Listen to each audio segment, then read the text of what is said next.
Anyhow, my name's Peter Berghammer, and I write for a number of magazines. Some of them you may have heard of, some of them maybe not. Some are technical, some are consumer-oriented. I also provide a lot of security hardware and software reviews, but those are always without bylines. Some of the magazines I write for are Dealer Scope, which is primarily for retailers, dealers, distributors throughout the United States, and I handle corporate ethics, security issues, things like that for them.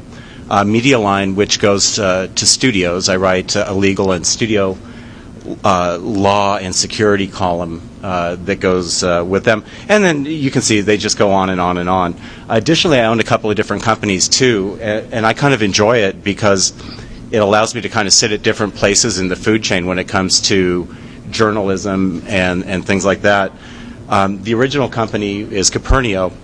And it's not a pitch at all. It doesn't really apply to anything today, but we're aerospace and defense. We've been around for almost a decade now. And then future formats, we do CE research and analysis, primarily for the big research, for the big CE companies like Philips and Sony. So we do a lot of research in that area. And then we just recently launched some VC-funded work going on there. So, you know, it's rare on talks, and at least this is a nice intimate audience, so I don't have to worry too much. But the state of journalism today, it's always important, and I think especially at this one today, for me really to, and we'll get to it a little later in the presentation, but it's kind of important for me to put these disclaimers up, that these are just my opinions. The magazines I write for have nothing at all to do with this whatsoever. They could care less what I have to say, so I'm very, very fortunate in that regard. They do care about what I write, however, so that's always a problem. It's just public commentary. It's in no way an endorsement of anyone's products or non-endorsement if I criticize someone. It's not legal advice, as long as we can be clear on that issue as well. It's not ethical advice. I really, really don't care.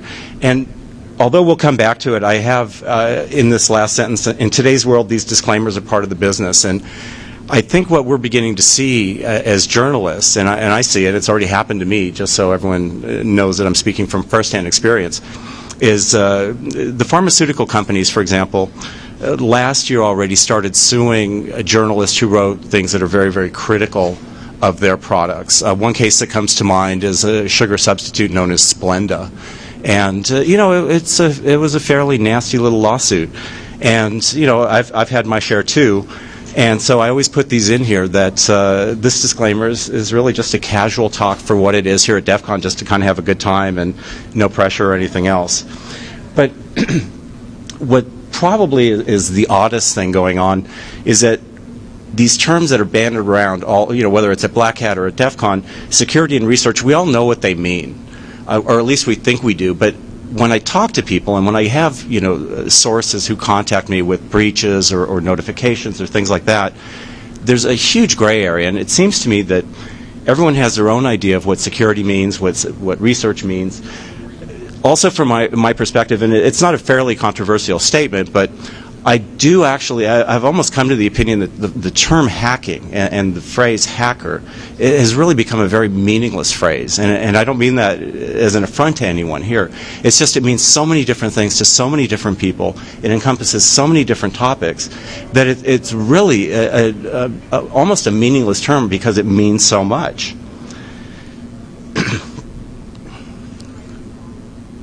So on bullet point number 2, with the publications and the websites, security generally is meant to describe all the things related to a consumer's secure use of hardware and software. That's the big picture stuff, whether it's PC World or the LA Times or Contra Costa Times, those types of things. Generally, when we're referring to that, we're talking in the consumer world. However, on the corporate world, security has a completely different context. So security research in this context also describes a company's best efforts to keep their products safe and secure. Now again, it doesn't mean much when you say best efforts, but best efforts is already a baseline gray area that can be exploited one way or the other. And we're going to take a couple of examples a little later in the talk and see what exactly is meant by best efforts. A security researcher, though, meaning you guys in the audience, typically, and I think journalists like to portray you that way, you're kind of this lone mythic figure, maybe a loner working late at night, those types of things, and you're protecting us from harm, or you're causing us great harm. There's really not a lot of middle ground in between the two. So you're protecting us from all the stuff that the average consumer is really worried about: viruses, Trojans, you name it, phishing, farming, emails, even spam gets lumped into that whole thing. And it's really kind of a nice poetic notion that journalists generally try to present about the hacking community in general. Now, that's the white hat hackers. The black hat hackers, we just kind of flip all the terms over and turn you into crazy, maladjusted, maladapted individuals that are out to create malicious harm, and vindictive harm. So, in our sense, at least, it's really unclear what we mean. Now, I'm speaking as a journalist. It's really unclear what we mean when we say this company is trying to keep a product safe and secure. This company is trying to keep this consumer's computer safe and secure. In other words, safe for who? The user, or, and it's also probably a little more certain, protecting the company's intellectual property. And the same goes for research and researchers, in the audience here. What are you researching? What are the ends? What are the means?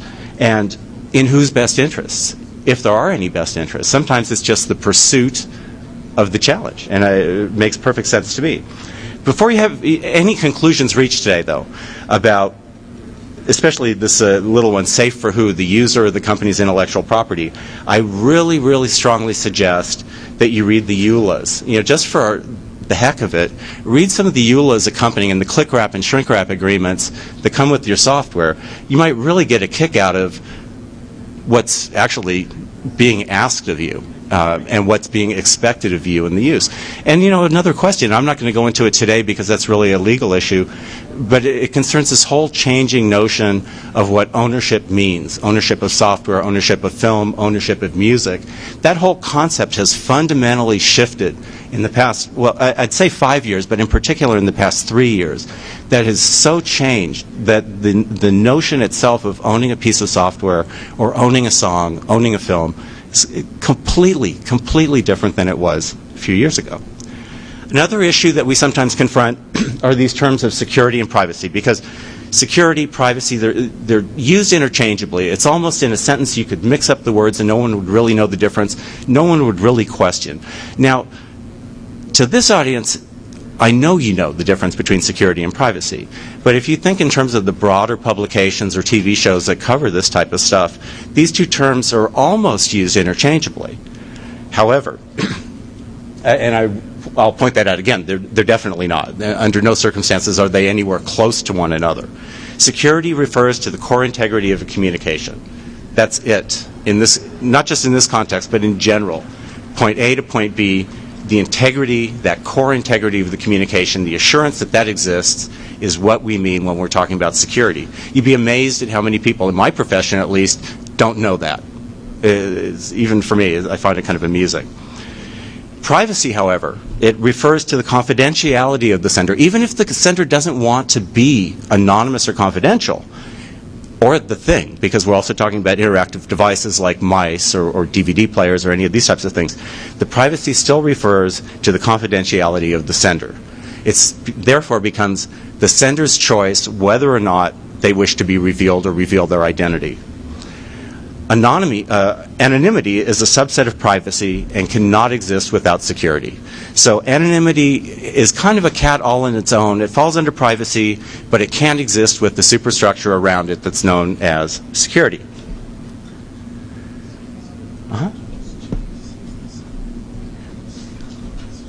Yeah. Wait, this way? Come on up. Sorry about that.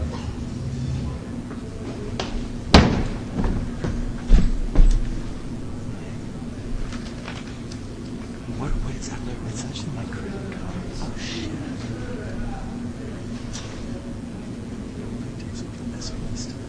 Apropos of security talk. I know, exactly. Well, I wanted to tell you all, but... Do you want to make a quick announcement in case someone has already found it? It's all right.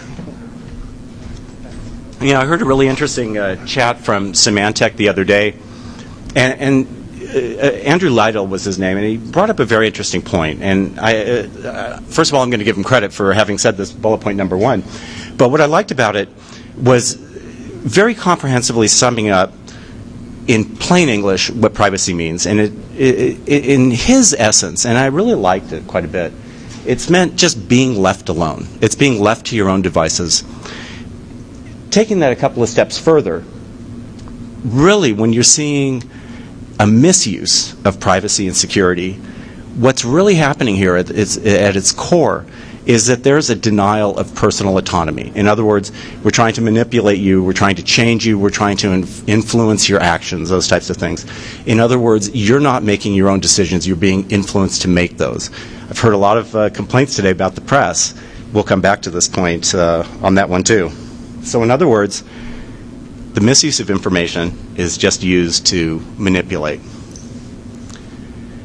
So if we're breaking down security into its simplest constituent parts, it really just comes down to identifying, codifying, and tracking communications. That's it. It may seem surprising to some of you that tracking actually falls into that, but we'll get also onto that during the wrap-up.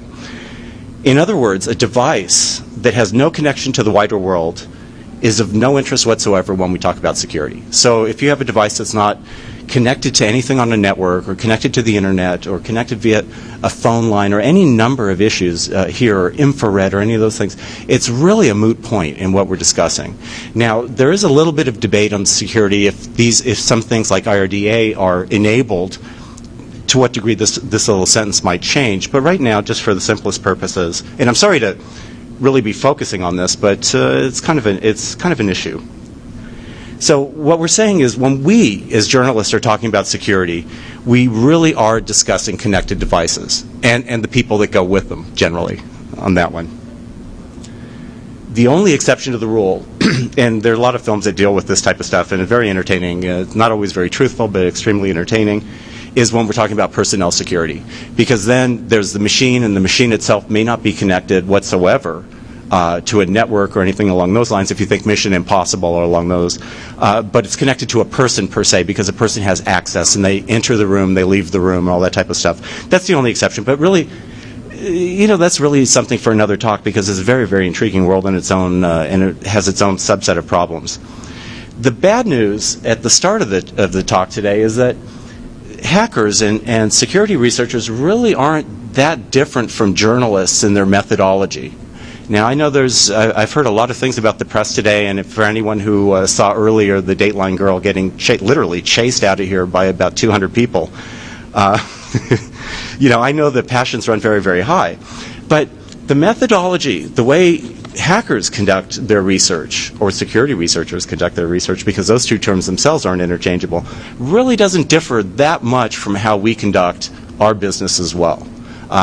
Sometimes we rely on the same stealth or subterfuge that a hacker might. Sometimes we're really relying on the paper trail, the documentation, all those types of things, in the same fashion that a legitimate security researcher might. And we face exactly the same problems that a security researcher or a hacker faces when it comes to exposing the information that we suddenly come upon, or that we're able to, that we want to print. Sometimes we can't print it. In the same way that a security researcher is unable, because of at least the full disclosure ethic, unable to do anything with the information they have until they've given the company a chance to rectify that issue. So all flavors of these terms really have a lot more profound issues. And security, and this is what I really enjoy when I go to the black hats, and the DEF CONs, there's so many times where it really exists, this whole notion of autonomy, anonymity, security, all these types of things.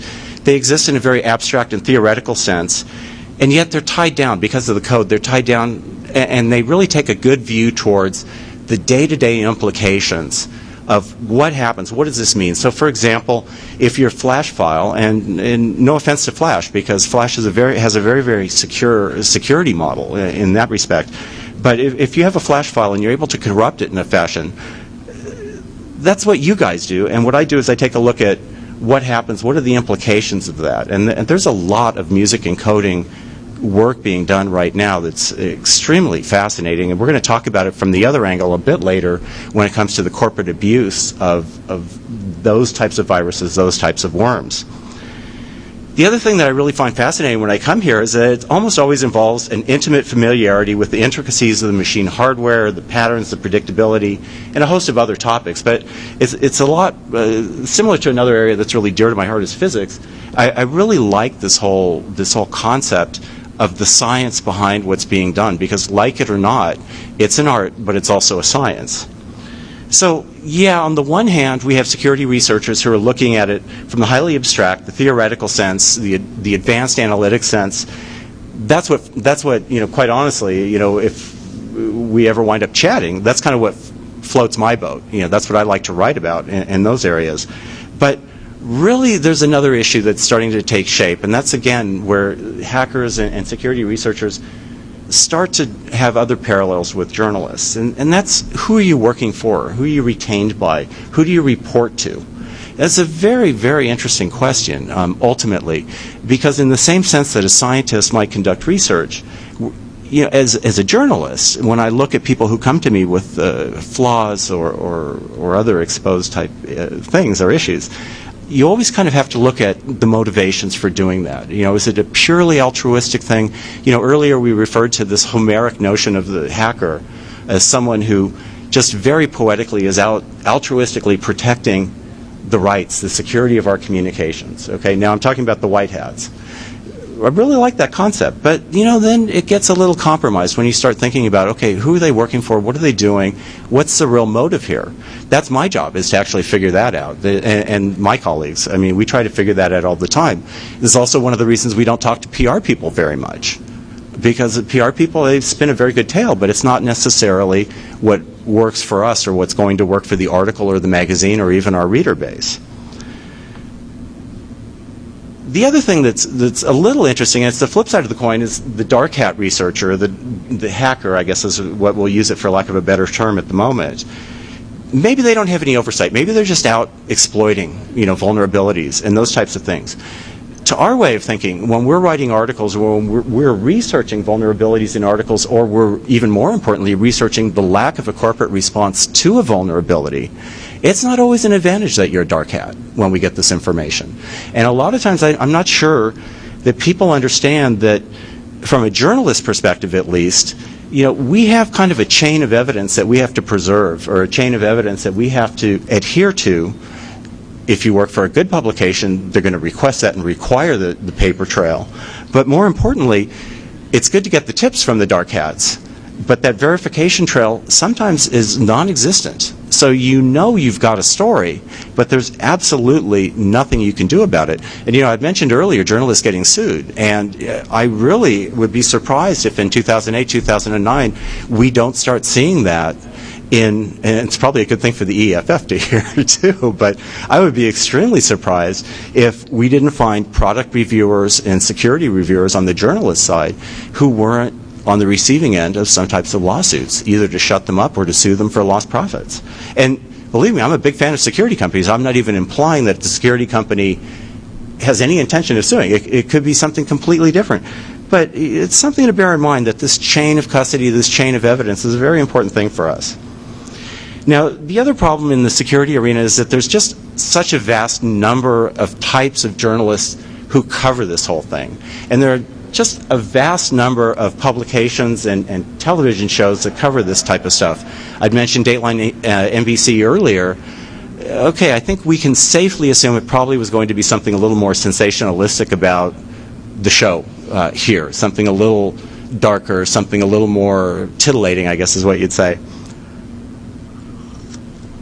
But, you also have people who have vested interests, and advertisers, which is very important for magazines in particular and websites, whose products, so for example, a Bank of America might be very, very happy if you're going to be covering the security area because B of A actually advertises on the site or in the magazine that you write for, and you are kind of hyping their security methods by association only, okay? So it's just something to bear in mind with journalists.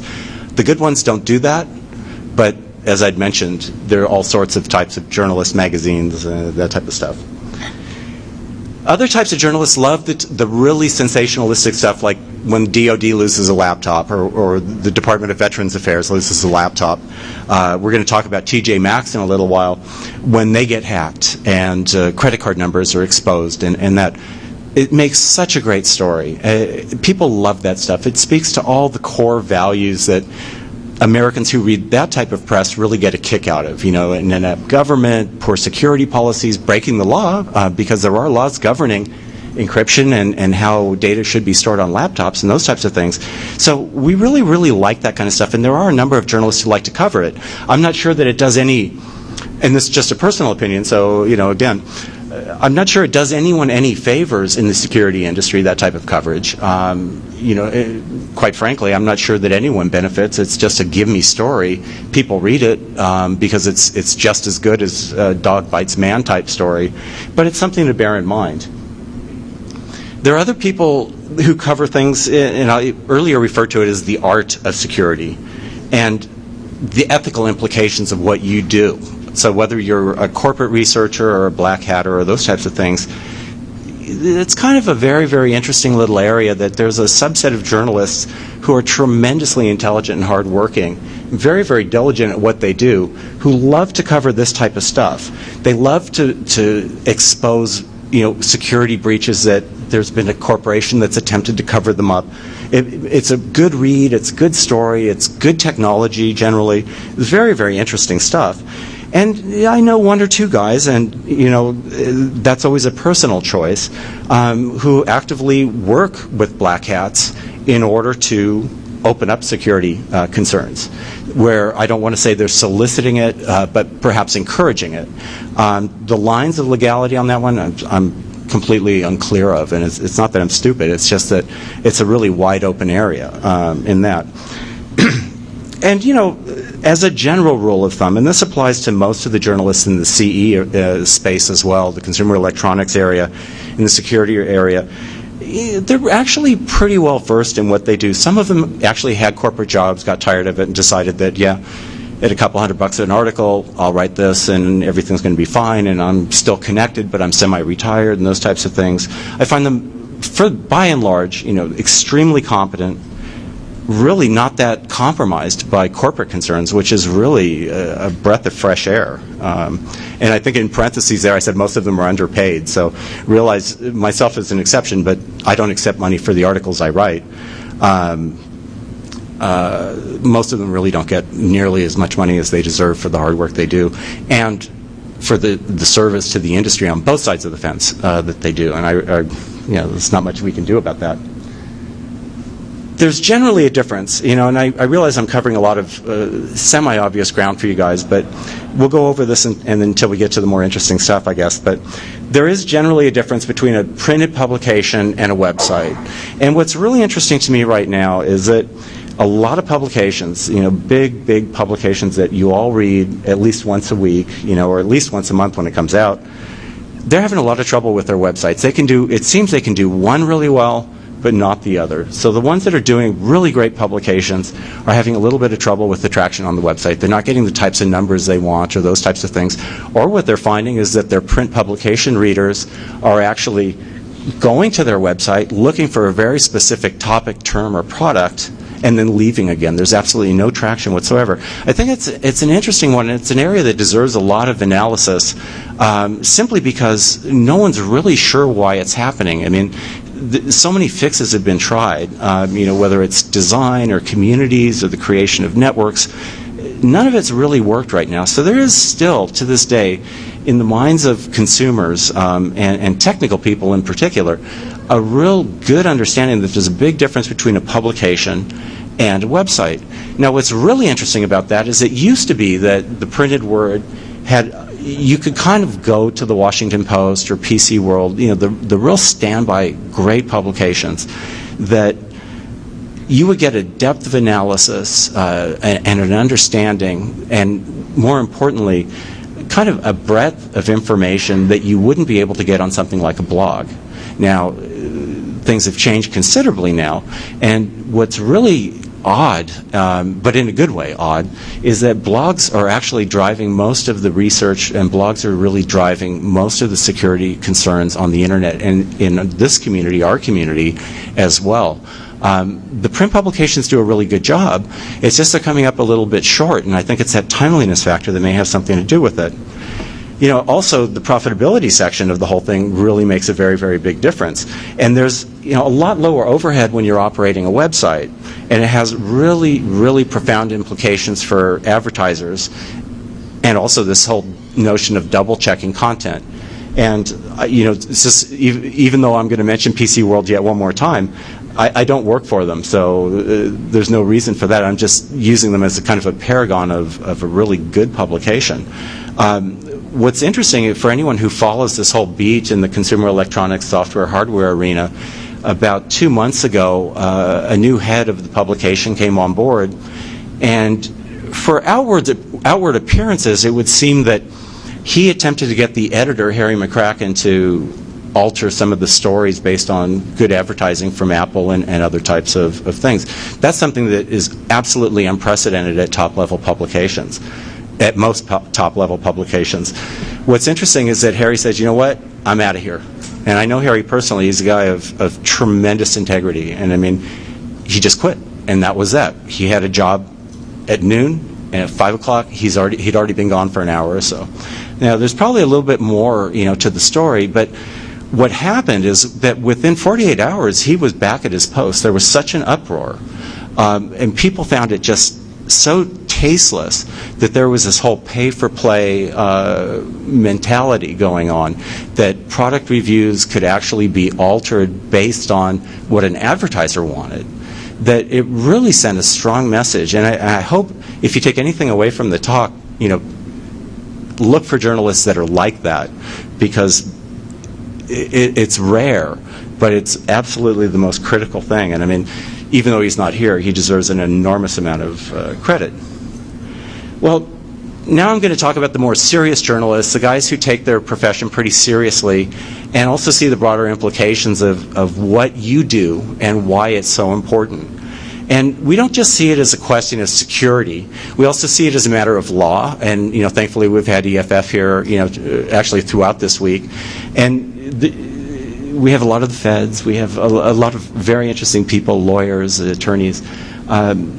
It's almost as important right now. And when you go to Black Hat and you go to DEF CON, it's very interesting to me that the legal aspects and the legal implications of the work you do are as well attended as the seminars on what you do. And that's a fascinating comment on how interrelated it is. We also, and myself in particular, since I write a couple of international columns, I see this as a really important area of politics. The geopolitics of security is actually the great untapped story, actually, of any security convention. That's the one that's probably the most interesting, the most intriguing story I've come across in over a decade. And we'll get to it a little bit with Blu-ray and HD DVD and HDCP and HDMI and all those types of issues a little later. But this whole notion of geopolitics in the security arena and the notion of geopolitics and privacy is an absolutely rich area. It probably just deserves more of a movie than it deserves an article, I would think. And then, of course, economics. Economics really is going to be one of the driving factors. Most of the time, when we look at these issues, what we're seeing is that those very same issues revolve around personal freedom, your right to do and see and say what you want to say, censorship, and constitutional law. It's almost always has something at its core that deals with these issues. And then at an even deeper issue, it deals with the complexities, that we talked about earlier with privacy, but also on things like cryptography and cryptography's role in guaranteeing your freedom of expression, guaranteeing your freedom of research, and the implications of what that means. And at its core, a journalist's view of security colors the approach to the above topics. So if you get a journalist who thinks it's just a really great story that a kid, a little kiddie scripter wrote an Outlook script and infected millions of mailboxes around the world without looking at the broader implications, fine. That's the kind of story you're going to get. But you also get journalists who really are looking at the deeper things, why it means so much. And I think at some level, and I've been to DEF CON a number of years now, I think at some deeper level, those on the white hat and the black hat sides also understand that they just don't, they're sometimes just looking at it from the perspective of what happens if I get caught. That's why I need to, talk or attend these legal things. That's why I need to go hear from the EFF. It's much more than that. I think at a deeper level, there's actually a very fundamental understanding that a real service, even on the dark hat side, a real service is being provided, albeit in obscure ways, but a very, very real service. As I mentioned earlier, security bloggers are really now the mainstay of serious security research. That ability to log on morning, noon, or night and actually get adequate, literally up-to-the-minute reporting on security flaws, exploits, vulnerabilities, viruses, you name it, is really, really a very, very important feature. And for that, print journalists, such as myself, we play no role whatsoever. So by extension already, we're kind of missing out on what I think is one of the most interesting and most timely portions of this. And again, it refers to that, the timeliness and the intensity of near real-time reporting just can't be beat. I mean, I can't even imagine how you could do your jobs without having that resource. It is hoped, but it's not always true, but it's hoped that print journalists can still bring a better analytical and deeper cross-related events to bear on any type of issue that's out there. That's really where this whole breakout between blogging and print is headed, is that there is an attempt, and eWeek, for example, does it very, very well, where there's a depth of reporting that they're able to accomplish that just can't be done on a blog. So it's a very interesting little mix-up as far as that goes. The sentence at the end is kind of an awkward one, because it says, in some very few cases, however, print can be compromised by the very audience it seeks to reach. I would be lying if I told you that when I write articles, I get a lot of pressure back, not from my publications, not from the editors or even the advertisers. Knock on wood, I've never ever had an advertiser call me demanding I make a retraction or a change or anything like that, and I've never had an editor call me for a retraction or a change based on something that an advertiser wanted. So I'm hoping it speaks well to the choices of publications that I chose. But by the same token, I get a lot of email from people who are really pissed at something I may have written. And I have to be sensitive. I have to be very, very sensitive to that audience. Sometimes they're right, sometimes they're wrong, but the fact that it's even a concern is something that I find really interesting. And although, in the best of all possible worlds, I'd love to say I haven't been compromised, the fact of the matter is, with core readership that is very good at showing, their opinions or expressing themselves, you're not compromised, but you take it into account in the future. And it's kind of that balance between finding what's relevant and meaningful and staying the course. So it's compromised may be just too harsh of a word. So let's just look at some of the top stories of the past year and why they got, the coverage they did. The top two stories actually I should say the first story I've written nothing about in any publication. The second story, I have an article coming out actually next month about some aspects of the TJ Maxx credit card fiasco. Sony and HP both are interesting stories in that after those were published, those articles were published, I suddenly was denied access to those companies. And I used to fly to Tokyo pretty regularly, especially to the research labs. And that's all changed. I picked up another magazine. Now they need me again. So, in other words, journalists are pretty expendable. And that's probably, as long as you realize that, it's probably not such a bad thing. But, again, we talked earlier about the Department of Veterans Affairs and DOD. I mean, we love these stories because it really points to this overall perception that the government would like to regulate every single thing they do, and yet they can't even keep hold of a laptop. It's an unfair characterization, quite frankly. I mean, laptops are lost every day, and I have no doubts that laptops, knock on wood for everyone, but that laptops will be lost here at DEF CON. But just something to bear in mind, that it's just a good story. Is it relevant? No. Is the follow-up on this, how the problem's rectified, fixed, and amends are made? That's really where the story is on something like that. The TJ Maxx one is very, very interesting insofar as not only does it point to extremely poor security, if anyone here from TJ Maxx, feel free to contact me afterwards, but extremely poor security, internal security policies. But the real story, to my opinion, had nothing to do whatsoever about hacking.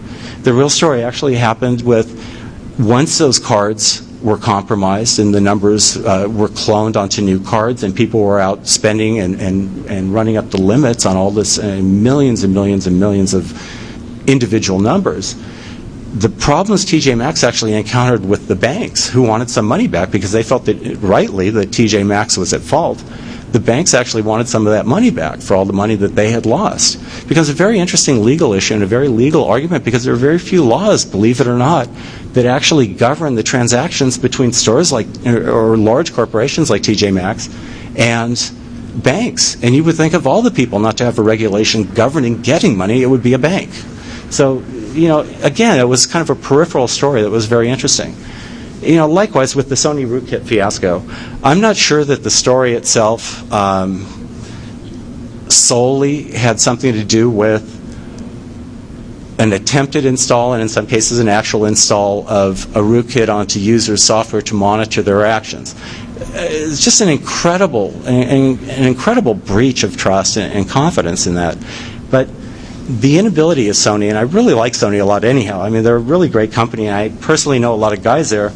But that problem of communication and dealing with the issue to begin with, and the fact that they let it escalate to the point where states attorney general were going after them for what they did, and then finally the denial on the part of my community and your community to some extent, but a much lesser extent, of the fact that what they did is no different than what a dark hat does, is really quite amazing to me.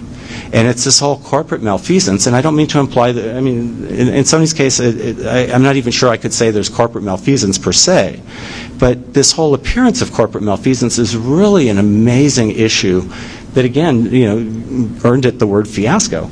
And since we're on the topic of malfeasance, this whole HP spying and spoofing thing, although you would think it's not related to what you do, it actually speaks volumes about the perceptions of the average reader and the general reading public about what they think of the computer industry in general. And I tell you, if my reader base is anything, and it's in, I don't know, almost 500,000 a week, if it's any indication, most of my readers feel that HP got off very, very easy. That if you had done exactly the same thing, whether it was on the Sony case or the HP case, the repercussions would have been significantly different, and you would have done time. It's simple as that. You would have done time. The difference, you can't afford lawyers, et cetera, et cetera. That's where places where EFF comes in and those types of groups, so it becomes a very fascinating one. I think the 5 biggest, and here I get to say it, I guess, but the 5 biggest fuck-ups are where we really miss the point completely. And when I say miss the point completely, I mean that there was reporting on all of these stories here. If you want it, you can find it. There's no shortage of any of these issues. But where we really got it wrong are what the implications are about. And where we really got it wrong is what it means for us, operating at least in a constitutional democracy, in the United States at least, what it means that these stories really weren't given any broader context. And I think that's a real tragedy. So when I say 5 biggest fuck-ups, I think I might want to amend that to the 5 largest missed opportunities to assert everything that's really great about the industry, about the country, about all these types of things. And this is where we missed it, and some are maybe a little controversial, but we'll go from there. The censorship issue with Google, for example, in China. And again, I'm not picking on these companies. I really like them, and I know a lot of people there, and really good companies. Everyone named on this, with one exception, is a really great company. But the fact that we missed what it meant for an American company to engage in censorship at the behest of a foreign government, even though they're doing business there, is really an interesting contradiction. I'm not sure we as journalists did a very good job on that one, quite honestly. And there's some part of me that actually kind of wistfully wishes that in this case, since it involves China, that some dissident group didn't sue one of these companies on behalf of the very principles we espouse here in this country. And it's just a personal observation. I think another story that gets misreported, or because there's a lot of pizzazz there, it gets misreported a little bit, is what the Recording Industry Association of America is doing. And again, it's a free country. They're freely entitled to do what they do. They're a trade organization. They collect licensing fees, royalties, whatever you want to call them. Okay, their right to do this isn't what's in dispute. But I think there are some issues here that are beginning to emerge that are really becoming kind of worrying. Now, most of the press stories on the RIAA are actually really great stories about either abuses of the legal process in order to bring people to trial, or in some cases, because now it's this edifice, I guess, is beginning to crack a little bit, people are starting to, or at least one right now, has started to win lawsuits against the RIAA. So it's a very interesting, and it's a great story. I mean, no matter how you slice it. Now, within the last 24 hours, there's a little virus that came out known as W32.delete music. For all intents and purposes, it's a USB shared virus. That doesn't mean much in and of itself. But what it does is it actually systematically searches your hard drive, looks for MP3 files, and deletes them. Now, the conventional wisdom is pretty simple, which is, some prankster out there decided, okay, wouldn't this be funny? We're going to go do this. We're going to create this worm. We're going to do that. And I probably shouldn't have put it under the whole RIAA thing, but I do want to point to one other fact about music files and film clip files and those types of things, which is they're so promiscuous, I think is a phrase I've heard not too long ago. They're everywhere. Everyone's got them on their computers. Everyone shares them. Everyone sends links. It's really the type of file format that just knows no bounds. Now, let's take these two things together and weave a slight conspiracy theory a little bit here, which is, are we beginning, I'm not suggesting in any way, shape, or form, just so I can be really clear, that the RIAA has anything whatsoever to do with W32 delete music, right? In fact, I'm guessing more than likely not. I can't say that categorically. It's just the worm's too new. But what's kind of interesting is, are we now starting to see this whole concept of the abuse of, for example, intensive sharing networks, social networks, as a potential opening for corporate abuse? The only thing that's interesting in that whole bullet point there is the fact that W32 delete music, I think I'm hoping everyone in the room would believe that the RIAA wouldn't do that. But is there any doubt somewhere maybe that it could be accomplished by the RIAA? Now, that's a question. It's a leading question. I don't mean to put any wrong ideas in your head. But then when you start looking at other outside facts, the RIAA was extremely aggressive in California when it came to lobbying to prevent certain electronic surveillance laws from being implemented last year. Extremely active. I wrote about that. I got a lot of nasty letters, pretty much from the RIAA. But nonetheless, why would they be opposing any electronic intrusion type legislation? Again, these are just open questions. I'm a journalist, so these are the types of questions I ask. Now, are any of these three things fitting together? Absolutely not. Not yet. I'm just saying that this is where kind of the genesis of articles gets started. The next thing I just want to briefly refer to, because there hasn't been enough work done on this issue, is the Vista phone home issues. And I'm really getting more and more concerned on this whole concept. And Intel is also working on a nice little chipset and actually operation set, so that when we leave our computers on, everything can be monitored and updated in a good way, in a paternalistic fashion. I say that very, very cautiously, because I think these are issues that, even though they're stated in the EULA, they're really not considered by people who are buying the operating systems or the chips. They're really not thinking about this stuff, what it actually means. And it's a very interesting one. Now, Blu-ray, HD, DVD, I'm just going to focus on those two really quickly, because, again, an extremely interesting problem there with the phone home features. Blu-ray more so than HD, DVD, and I know these two very, very intimately. But I'm really concerned, again, about the web interactivity that exists there, and in general with consumer devices, even Sansa, type stuff.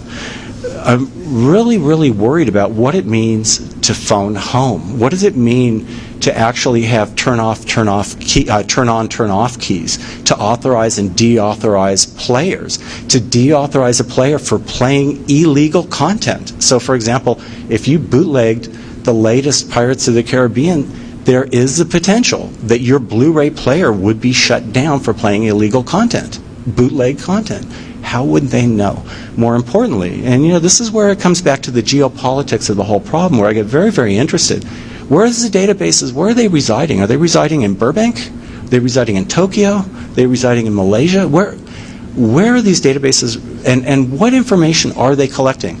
What information, for example, in my viewing habits, I'm not much of a TV guy, but I do watch.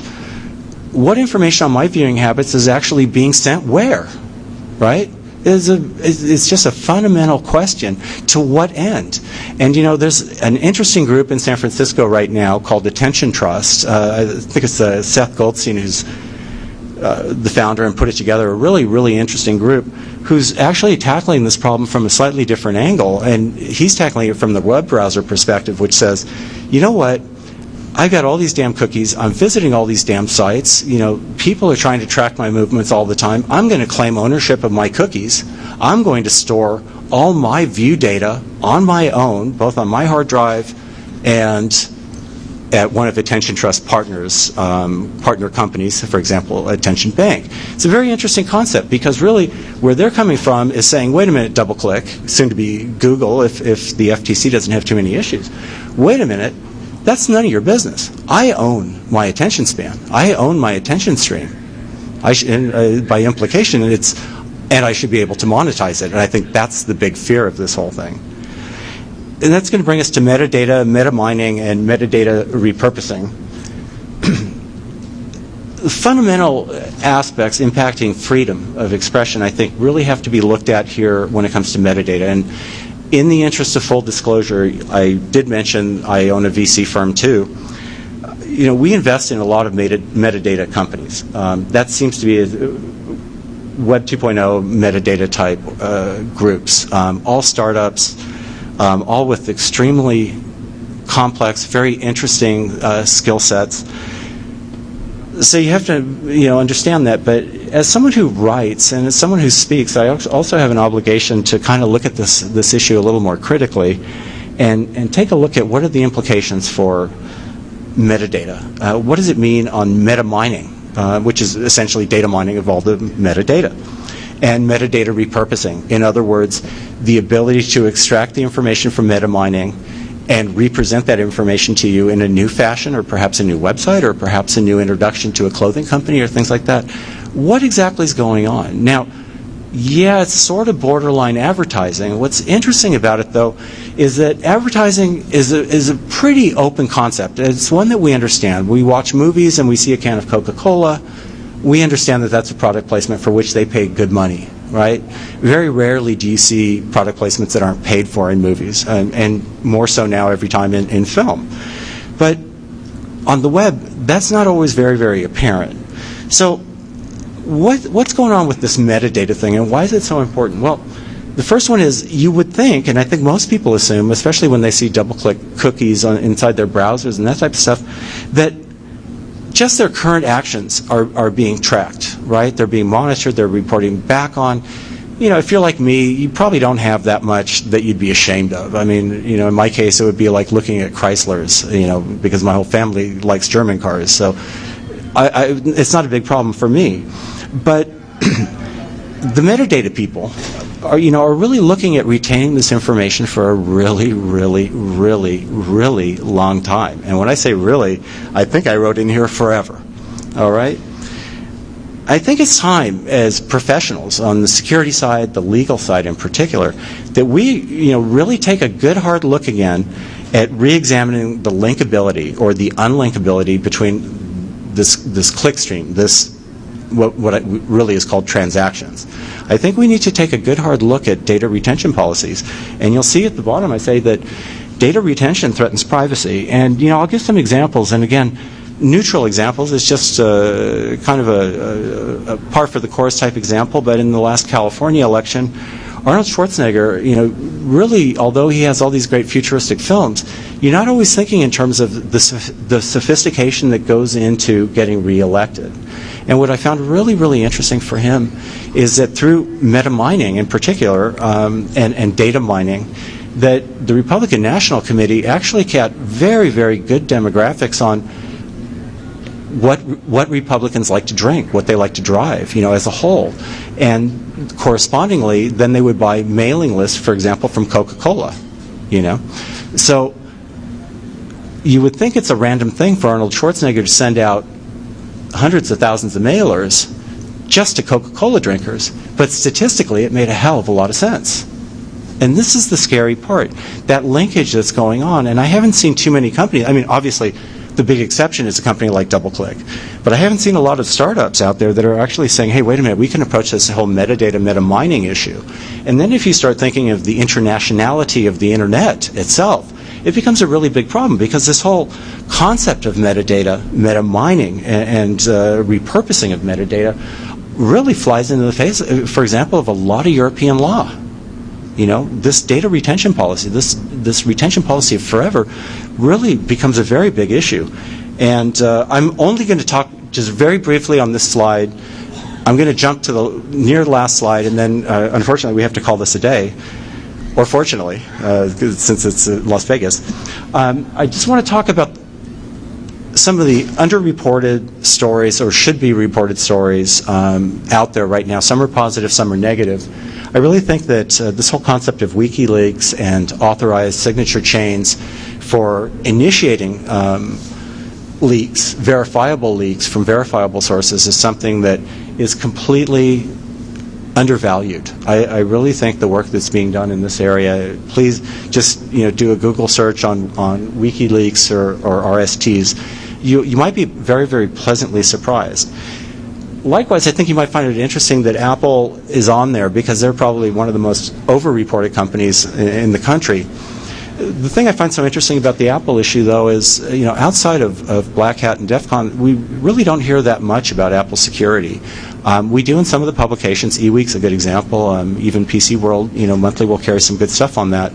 But I'm not sure that the complexity of the environment we operate in today is actually being done justice. And I really like Apple too. I mean, it's another great company, but I'm not sure that their approach is the approach that we all want to hold up posters about. I really would urge you all, because I know we're coming to the end of the talk, to really go spend a little bit of time taking a closer look at electronic voting. And bear in mind this whole concept of paper-verified voting trails, meaning you get a receipt for what you voted for at the end of your session. This is a company, AccuPoll, and I'm only going to mention very, very briefly, it's a company that's now out of business. They're long gone, about a year and a half ago. But they had actually a pretty good machine, and you couldn't even open it. I mean, it was a very nice little deal. Obviously, they went out of, we have 2 minutes, they went out of business because they had a really good machine. What's interesting to me, though, is the executives that actually were willing to talk to me at the end of their life cycle. And, a couple of them had mentioned that they'd gone to some states in which they were disapproved in order to pitch their product. They were disapproved because the state itself was concerned that if they used AccuPoll machines, the vote might not come out right. And that's a quote. And that's a shocking thing when you think about that. Web 2.0 vulnerabilities, I'm hoping here there's also going to be something on OpenID. I think it's something you need to take a really good look at. Great product, also great vulnerabilities. And please, although I don't know him personally, I did want to talk a little bit about Estonia and those types of things. We're running out of time. But please make the point of attending that talk. And I want you to think just about 2 things in particular. One is this whole concept of the blogosphere actually influencing political actions and negative political actions. In the case of Estonia, I think is providing instructions on how to flood servers. Those types of things. I think it's something very interesting. And I'll just conclude, because we're only a portion of the way through here. What would happen, and this is a theoretical question to conclude, but what would actually happen if we saw cyber attacks on candidates' websites in this election cycle? It's a highly theoretical question, but just think about it maybe. You guys are the experts. You guys are the pros. What would happen if a Rudy Giuliani's website was hacked? Would that actually be a plus for him, since his platform is terrorism? What would happen, to these candidates if we saw that type of stuff?